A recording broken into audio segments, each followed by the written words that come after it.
Welcome back to another episode of Spincast. I'm CJ Collins. With me, Josh Buchanan and Travis Yang, both experts in the StarCraft space and in the Collegiate Esports space. Welcome, Josh and Travis.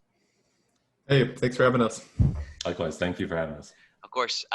So if we just want to start with a basic background, like who are you guys? Where'd you come from? Just give me a little bit of your story. Yeah, I guess I'll start, Sure. but our stories will converge for sure.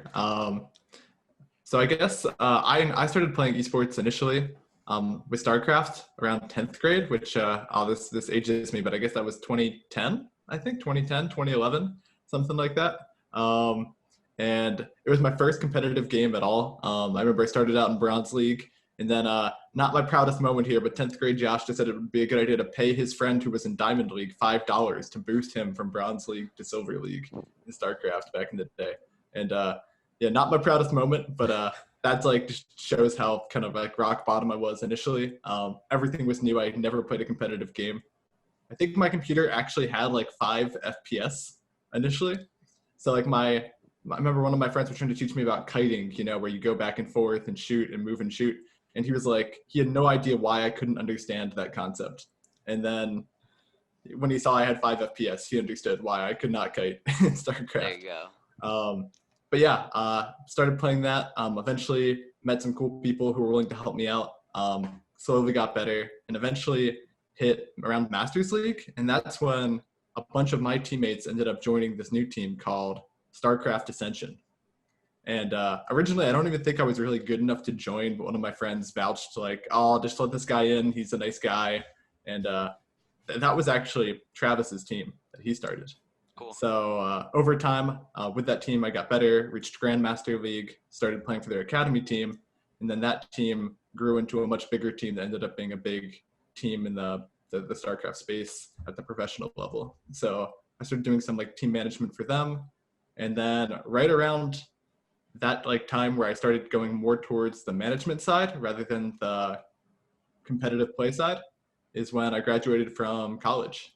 Cool. So, and basically I graduated from college 2 days later, flew out for my interview in Ohio to interview for Ashland University's head esports coach job, and started there a month later. And we've been building the program there ever since, and we've been around for going on 3 years now. That's awesome. Yeah, great story. Great. You love to see the upbringings from that professional community and being a part of that. The StarCraft community, I mean, back in the day was one of the biggest and the best, right? It's kind of like the legacy of esports. It's definitely one of the places where it kind of was homegrown. Yeah, I definitely think it shaped it. Yeah, for sure. Travis, give me a little bit of your story. I know you and Josh connected at some point along the way, but you started in org and decided to run with it at one point, right? Sure, yeah. So similar story to Josh, we both started out small, working our way up. I personally went a different route at the start, though. I personally had a greater interest in the management side of things. Cool. I still with StarCraft 2, I loved the game. I played Brood War as a little kid. But freshman year of high school, I said, let's start a team with my friends, just bronze people, stuff like that. But I like recruiting. I like talking to people, getting to know people and building communities. Just took it there year by year. And sure enough, by the end of 2018, 2019, it had reached a point where we had grown to such a size and we were one of the top 3 teams in North America to where we were able to fly people out across the country, support people to lands, and actually support them in their competitive pursuits, which was always a passion of mine. And that transition actually, unknown to me at that time, it transitioned very nicely to the collegiate scene, because growing up and being in college, what was fulfilling for me about running the team was I had friends who were on the team, people like Josh, who played or helped manage, and they were my age, right? And they were in college, and I got to help them do what they wanted to do. And then going into college, now I got to do that for students, because when I was a student going through University of Missouri, they didn't have esports. They didn't really even have a gaming club. So as soon as I got out, I was like, obviously working hand in hand with Josh, but I remember a lot of our conversations were, how can we create an experience for the students that we didn't have? And so that's kind of guided my methodology, and Josh has done a great job. He's been a great influence in how I've, now that I'm down here in San Antonio trying to start it all over again, I'm always thinking back to, what were the guiding principles that we went in with Ashland, and how can I take those and apply those here at TAMU. Yeah. So tell me a little bit more, Travis, about that Texas A&M San Antonio campus. What kind of program is it? Just give me if I had never heard of your program before, what were the highlights of it? Sure. So it's the campus and kind of the history is the opposite of Ashland in the sense that we are pretty much brand new. We're the newest campus to the newest institution in the A&M system, I believe founded in 2009. Whereas I think for Ashland, they had just celebrated, what was it, like 170 years, some big, like that. some big number. So, the campus is new. Our esports program is obviously new, headed into the first year here, so inaugural year. So a lot of my work over the summer, despite the pandemic, was recruiting and just making sure we could have students to field teams and be able to compete in this fall semester. And fortunately, I was able to hit all those goals, and we do have teams competing now in season. Cool. What games did you guys start with? What were the first? For us? Yeah. The 5 are running right now. We got Rocket League, Super Smash Bros. Ultimate, Valorant, Overwatch, and Call of Duty Modern Warfare. Wow, that's a lot of teams to kind of jump in with in the beginning. I love it, dude.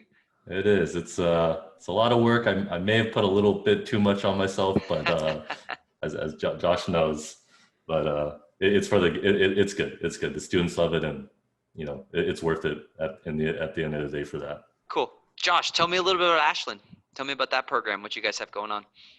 Yeah. So we're kind of, at least initially, we were known as a Fortnite school. Okay. Because a lot of the way these smaller institutions treat esports is kind of like they see it as first a great opportunity for students to connect, but also a great opportunity for them to bring new students into their institution who they might not have found otherwise. Students maybe outside of their geographic region, things like that. So in the process of trying to attract new students, one thing we thought would be awesome, and actually I kind of saw the potential in it as an esport, was Fortnite. And this was back in April of 2018, I guess. And no other, Fortnite didn't even really have an esports scene yet. It was just this game that was blowing up on Twitch, like the media was talking about it. And we decided, let's be the first school to add it. And I was not prepared for the level of attention and media publicity that we would get. Like, I think we made the announcement, and then 3 days later, Good Morning America was on our campus. It was insanity. Articles everywhere. Yeah, so that was cool. But for me, again, it was awesome. I'm glad that we have a pretty large Fortnite team now. But for us, it's just another game that we can support our students' passion for, Yeah. So I guess one thing that makes our program unique is that I think when you think of maybe like the 3 biggest collegiate esports, you're probably thinking Rocket League, you're thinking League of Legends, and you're probably thinking Overwatch in terms of like schools that participate in them. And for us, we actually don't have Rocket League or League of Legends. Part because of Travis's background while he was here, actually, we ended up diving really deep into Counter-Strike, which I think is really exciting. I think the collegiate Counter-Strike team is pretty fun to watch. I think Counter-Strike's a game that no matter how much you understand, you can appreciate it at some level, whether it's at a super basic level, like I understand it at, or at like a bigger level, like Travis might understand it at. So, but yeah, basically our goal, we've done this pretty much from the beginning, is just to provide unique experiences and opportunities. My background's similar to Travis in that we had all these friends that were college age that we worked with through Sloth Esports, his premier StarCraft team. And through that experience, we just came to really enjoy helping others get to do things they wouldn't get to do otherwise, have cool experiences, just pursue their passions. So for us, that's our goal first and foremost. If one of those things means that we're winning some championships, doing some cool stuff, that's awesome. But that's just a small piece of the puzzle that is just trying to provide them with the best experience possible. Absolutely. I love it. Yeah. What kind of games? Tell me a little bit about what games you guys actually compete. You talked a little bit about Fortnite, but I'm sure and Counter-Strike, but I'm sure there's others. Yeah. So Counter-Strike, Fortnite. We also do Overwatch, Hearthstone, and Super Smash Bros. Ultimate. So those are our 5 titles. I think they're pretty fun.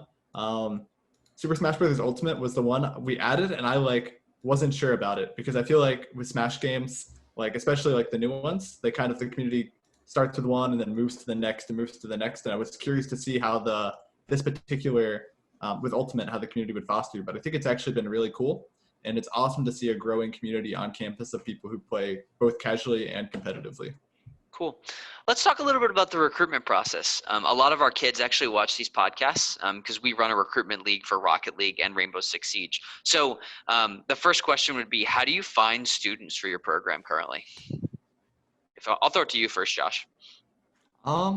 Yeah, so it's at first when we got here, it was kind of just like a throw at, everything at the wall and see what sticks type model, where you just try to find them wherever you can. Anywhere you can find someone who is unique, has a lot of potential, it's a good opportunity, is great.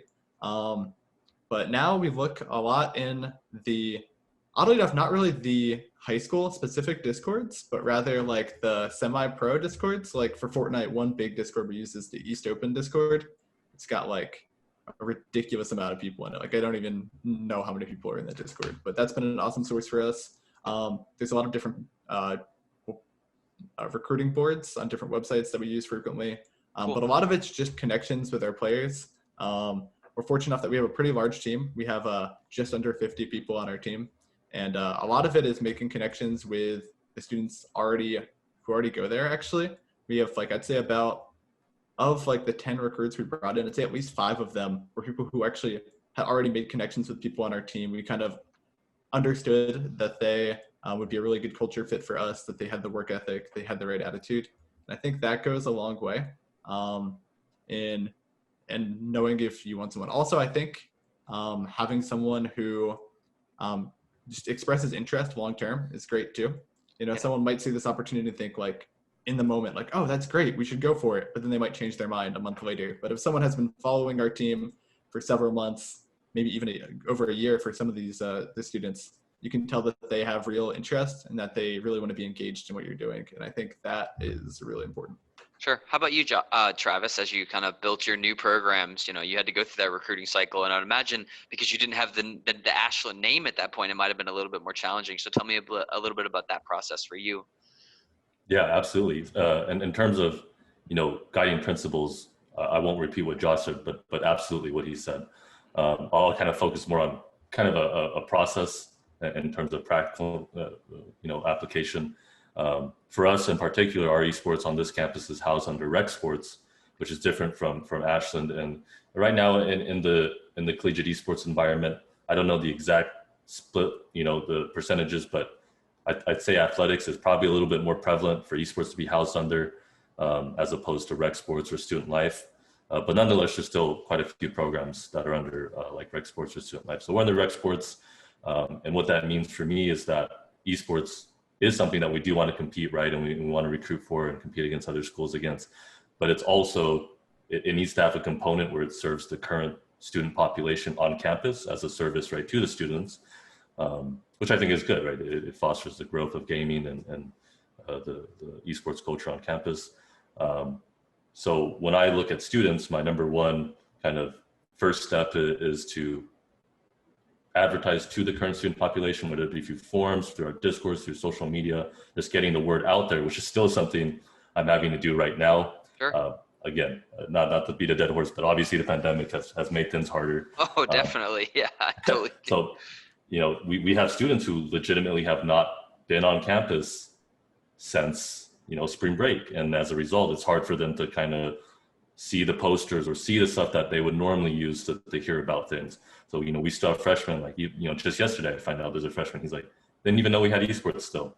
You know, it's good that we finally got in front of him, but, you know, we're still trying to go through kind of those types of barriers.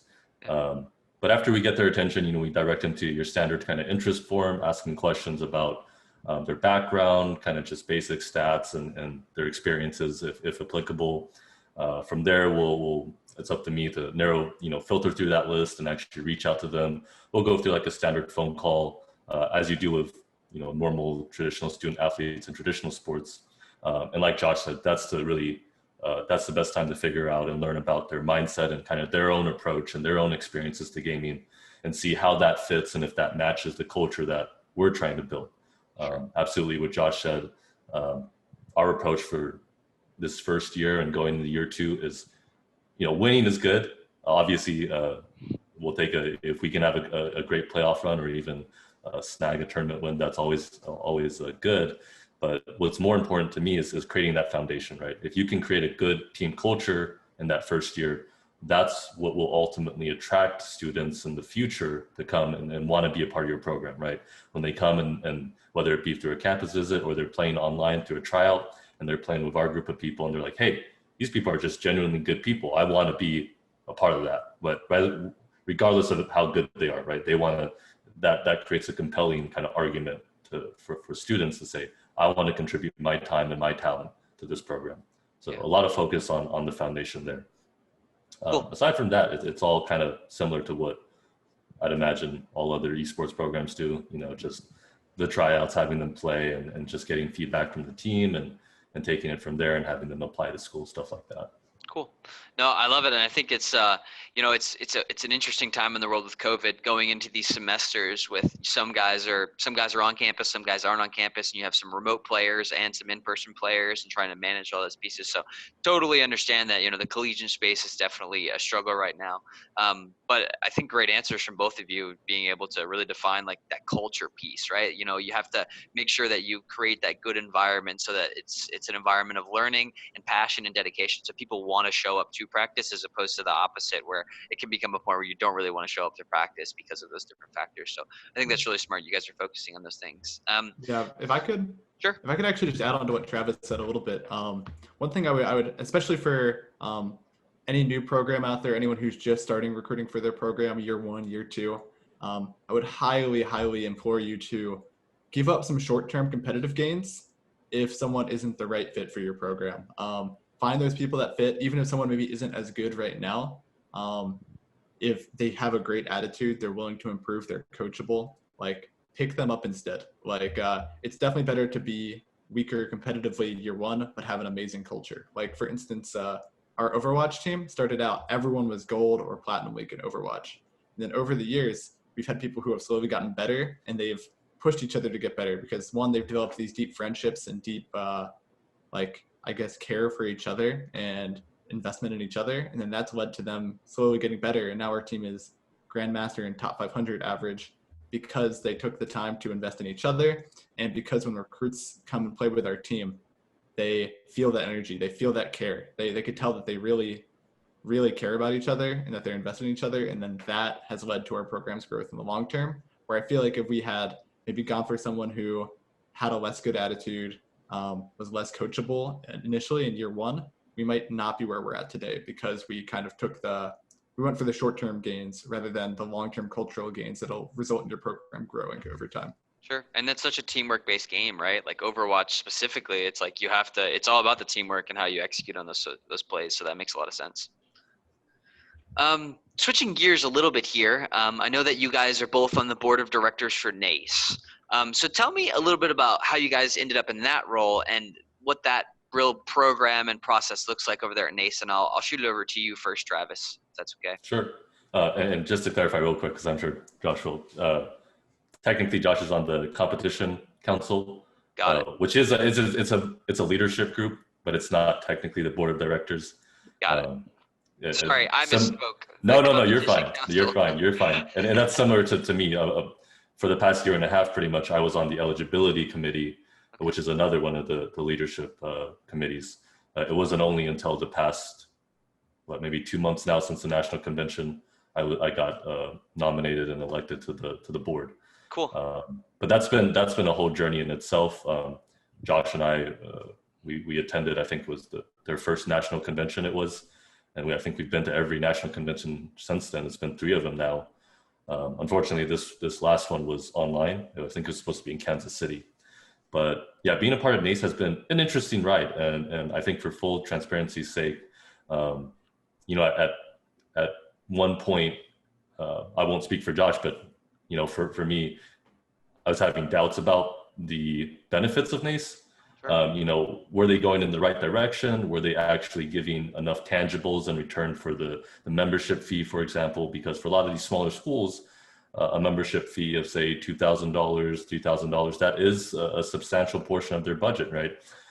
So NACE has to be able to kind of justify, those expenditures, those costs. But having stuck through it now and seen and actually been able to be a part of the back end, and that's a benefit to it being in a membership driven institution, or not institution, but association rather, being able to take feedback actually from the members from other universities, other coaches that are no different from us, and actually implement those changes. That's given me a different perspective. And now I definitely have a much better kind of appreciation for what NACE does and the potential that NACE can bring to the collegiate scene. You know, it in many ways, it still is the Wild West. And it probably will be in many ways for a few more years. But I think organizations like NACE coming in and taking the first steps to try and create those structures is the right direction. Cool. What about you, Josh? Yeah, I won't repeat what Travis says, but I fully echo that message 100%. I think one thing is that NACE, I think, has an interesting reputation in that I think some people levy the criticism that they just don't provide enough value for the membership fee. And honestly, I think that's an incredibly valid criticism of NACE right now. But I think NACE has some of the most potential to grow of any group because it's one of the only like collegiate organizations, governing bodies that really is led by the member institutions themselves. Like all of our leadership basically guides the direction of where it goes, and every leadership group has representation from schools throughout the NACE, I guess the pool of NACE institutions, over I think almost 200 now, I think maybe even more than that at this point. And I think that's really special, you know, because like CVOL or RSCA through Riot is an awesome group. The stuff for Collegiate Rocket League is great. The stuff through TESPA is great. But in the end, they all have developers with business models that they have to kind of heed to, right? They're accountable to those people. Maybe those companies even have stockholders, you know, stakeholders in their companies that they need to be accountable to. So in the end, they have to drive some sort of profit, right? Where with NACE, it's basically, because it is institution focused and the institutions are the ones working hand in hand with the student, it ends up being more student focused. So I think long term, it's probably going to be the most sustainable model for collegiate esports, but I can definitely see how short term, the school has a tight budget. It could be tough to afford those membership fees. I know actually with COVID in particular this year, NACE has been willing to waive those fees for schools that couldn't afford it this year due to the pandemic. But I think that having a direct say in how the future of collegiate esports is run is really important. And everyone, whether they're a member of a leadership group or just a voting member, just a member of NACE, has that say, has that input, and that active communication. So that's been great. A big thing that's been awesome for me is that, and I'm sure Travis has a similar experience in that I've had a lot of experience just on the professional esports side, but much less in terms of the collegiate space. I wasn't a collegiate club leader like a lot of these now directors of programs or head coaches of programs are. So being able to connect with those people, being able to connect with people who maybe have that broadcasting experience has been awesome. And you can connect with those people either way, but NACE has been a great vehicle to just set up the connection from the get-go. And it's been a great learning experience for me. Cool. For those who don't know, just give me a high level view of what is NACE so that people can kind of understand what that organization is really doing and trying to do right now. I'll take a stab at it. At a very high level general sense, you could compare it to like the NCAA at its infancy, kind of the same principles, same aspirations. They're trying to do kind of two parts. One part is create policies and legislature to help create a governing structure for collegiate esports, obviously student focused and trying to avoid some of the pitfalls and stuff we've seen happen at the professional level where, you know, people are mistreated, people don't get paid, workers are abused in some certain ways. So they're trying to make sure from the get-go that the students are treated right and that we're holding them accountable academically, you know, through how the school treats them with credit hours and all, you know, all of those things that you would expect from any traditional sport governing body. And then on the other side of it, they're trying to provide competition. They're trying to facilitate tournaments and actual seasons so that these member institutions have something they can compete in, right? Just like you would expect, the NCAA has multiple conferences at, you know, multiple divisions, and they run championship events and they have a whole structure built out so that the students are able to compete and they get something rewarding and, you know, potentially it leads to something more, right? Whether it be through professional pursuits, as a professional athlete, or going into the industry with experience as a player. So NACE is still at the the first steps of this process, but that's kind of, I think, where they're trying to go with it. Cool. So switching gears here a little bit, let's talk about the future of esports for the collegiate space. Specifically, where do you guys think that the next titles will be? Are there any titles that you really like, you think are super interesting? You're like, hey, we're definitely going to invest in this for our program. And I'll let you go first, Josh. I think there's one that's very clear in my mind, but I think it also makes sense from an Ashland perspective, and that's Valorant. I think Valorant is a great choice. One, because it really hits that FPS market. They've done a lot of things in game to kind of make it more marketable in terms of just keeping maybe like the violence a little less realistic than something like Counter-Strike, which I think makes it more marketable to a lot of institutions. And I mean, they're being created by Riot. They have a big focus on esports. They actually just released a press release, I think it was in the last month or so, where they kind of outlined their plans for a competitive space. And I think that is a clear game moving forward that's going to do really well. Also, one of the most like illustrious collegiate esports models is the one through Riot Games with League of Legends. Like when you join the space, I guess maybe now Rocket League might be up there with League of Legends, but like those are the two games that you hear about that like everyone's playing. They have a whole tournament system in place with different conferences, different ways to qualify, different ways to compete at your own level. And I think that with Riot leading the charge with Valorant, while they haven't said what their strategy will be in terms of collegiate yet, I think that has a lot of potential moving forward. I think games that are already big that are going to keep getting bigger, Rocket League. I'm sure you could ask almost anybody this and they're going to talk to you about Rocket League. Rocket League is insane. It's been really cool how Psyonix has featured them on like the collegiate scene on their main Rocket League stream. I think just last week they got like 30,000 concurrent throughout like the whole stream, which is amazing to see. Again, obviously that has some like a lot to do with the fact that they were on the main Rocket League channel, but they deserve to be. Why not? Like I think that's a great opportunity to show off opportunities for students. I think the game is another game, probably even more so than Counter-Strike, in that you can appreciate it at any level. Me, or my grandma or whoever can be like, oh, they scored a goal. That's cool. It's like soccer. Or you can just, again, galaxy brain the game, understand it on a crazy deep strategic level and appreciate it there too. So those are probably my two biggest games that I think are either going to join the collegiate space in Valorant or just continue to blow up in Rocket League. Any difference, Travis, or you feel the same way?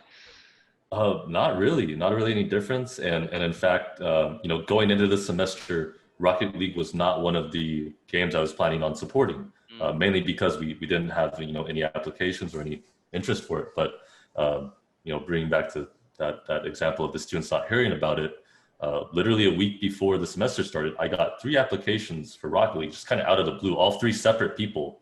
And one of them was like a grand champ, and the other 2 were diamond 3s.